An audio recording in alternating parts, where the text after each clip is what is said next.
គ្នាតែយូរសាក់អូរណោ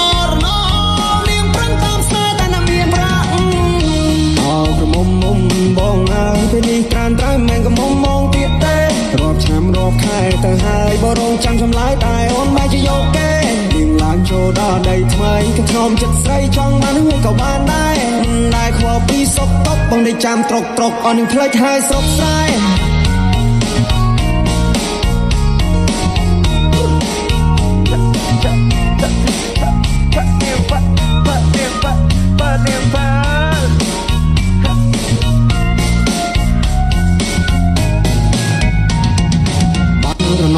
ណោផ្លូវឆ្ងាយពីស្អីអូន good luck អូរណោ